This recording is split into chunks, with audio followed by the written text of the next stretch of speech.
Hi, எல்லாரையும் இன்னொரு வீடியோவில் பார்க்குறதுல ரொம்ப சந்தோஷம்.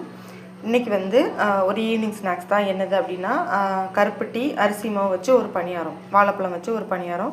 ஸோ இதுக்கு வந்து நான் 1 கப் அரிசி மாவு வந்து எடுக்க போகிறேன். ஸோ 1 கப் ஒரு கருப்பட்டி வந்து கரெக்டாக இருக்கும். உங்கள் இனிப்பு வந்து கொஞ்சம் கூடனா அதுக்கேற்றப்பல நீங்கள் பார்த்துக்கலாம். இந்த கருப்பட்டி வந்து நாங்கள் யூஸ் பண்ணுறதுனால சொல்கிறேன். 1 கப்பு அரிசி மாவுக்கு 1 கருப்பட்டி வந்து கரெக்டாக இருக்கும். ஸோ நான் இதை வந்து கரைச்சி எடுத்துக்கிட்ட போகிறேன். ஏன்னா தூசி எதுவும் இருக்கக்கூடாது. ஸோ நான் கரைச்சி எடுத்துகிட்டு உங்கள்கிட்ட காமிக்கிறேன். இங்கே கருப்பட்டி வந்து நல்லா கரைஞ்சிட்ருக்கு, இது கரையட்டும். இங்கே வந்து 2 ஏலக்காய் எடுத்திருக்கேன். அப்புறம் 2 கனிஞ்ச பழம், எந்த பழம்னாலும் எடுத்துக்கலாம். நம்ம எடுக்கிற பணியார அளவுக்கு தக்கன பழம் சேர்த்துக்கலாம். நான் இன்றைக்கி வெறும் அரிசி மாவில் சேர்க்குறதுனால 2 பழம் எடுத்திருக்கேன்.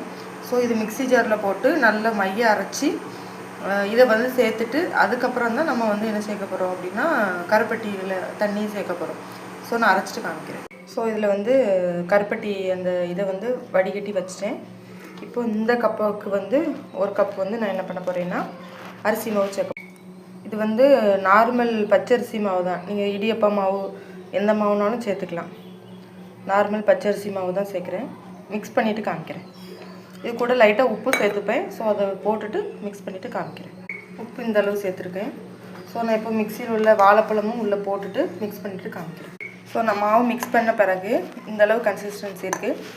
இப்போ நான் வந்து கொஞ்சம் தண்ணி சேர்த்துக்கிடுறேன். தண்ணி சேர்த்துட்டு பணியாரம் ஊற்றுற அளவுக்கு கொஞ்சம் தோசை மாவு அளவு வந்த உடனே காமிக்கிறேன். அதளவு ஊற்றிக்கலாம்.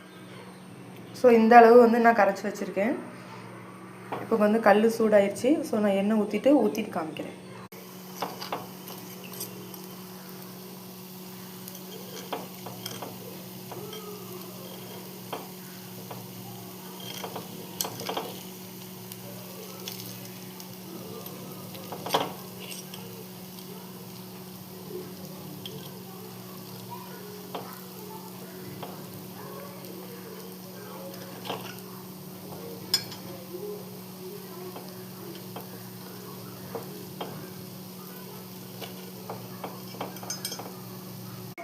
ஸோ ரெடி ஆயிடுச்சு.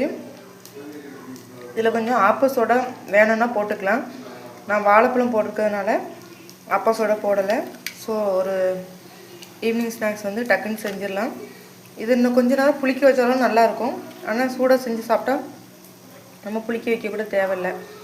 ஸோ இது ரொம்ப நல்லாயிருக்கும். செஞ்சு பாருங்கள். செஞ்சு பார்த்துட்டு எப்படி இருக்குன்னு சொல்லுங்கள். தேங்க்யூ.